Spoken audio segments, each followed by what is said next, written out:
systematic way? Systematic way of doing a task, project, or research.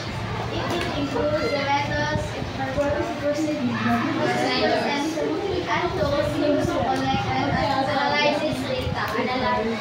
Analysis of data. Research design. This design is used to compare the academic performance of students in online learning versus those in traditional classrooms using numerical data. Okay, so numerical data, that is quantitative. When it is more on words, details, discussion, this is qualitative data. Okay, the data collection. Data collection is how you get the facts or evidence you need to study a topic or solve a problem. Okay, on data collection, this is how you are going to collect through surveys or interviews, or you're going to have questionnaires. Dito yan sa taas ang laptop.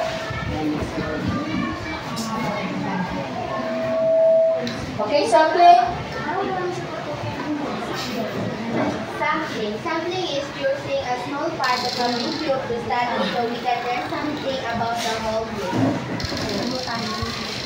Okay, so sampling, it means that you're going to get percentage. For example, from person R formula. So this again, you're just getting 30%, 10% of the population. Or you could have the snowball. Yung pagpipili lang kayo. You're just picking names from random names. Then you will choose your participants or respondents. Pag participants, mostly until 20 participants lang. That's the biggest. It could be 5 to 20 maximum. Pag respondents, it depends on the population. Data analysis. Analysis.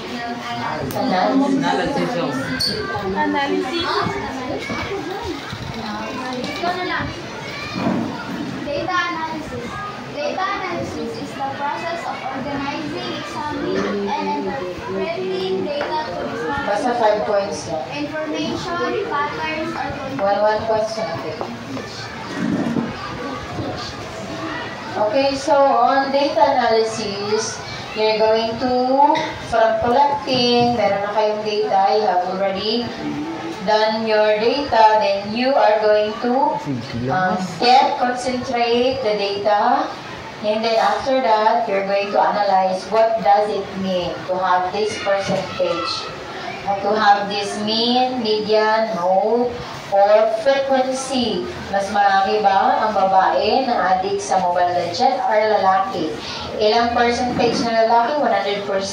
Okay, that's good. So, it would let you to know that the data itself is credible and reliable source of data.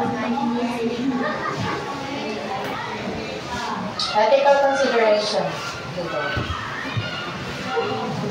ethical consideration, informed consent, respect for personal confidentiality, minimizing harm. Okay, so on ethical consideration, you make sure that when you have your participants, you also inform them that they are the participants. Whether kung below 18 pa sila, you give parent consent. But if they are 18 and above, you will have this letter of ethical consideration wherein you're going to inform your participants or respondents that they are included in the data collection. So, ibig sabihin, lahat ng information nila makukuha nyo. Lalo na pag yung study ninyo is about rape, drug addiction, so para siyang may confidentiality. Medyo, ang parang issue is, medyo higher risks. So, ibig sabihin, pag ikaw na kuha, nag-interview ka, huwag mo rin din ikalat. Ay, ito siya, na-rape mo siya. May kaninga pangalan mo.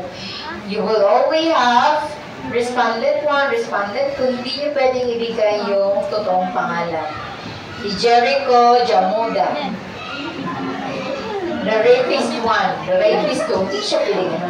Rapist 1, rapist 2 lang. Ano naman siya. Pumunta na kayo ng study. Lalo na pag mayroong confidential. Oh, mapapicture, blur it na. Pero na rin eh. Si Jericho, hindi na. May Jamuda na.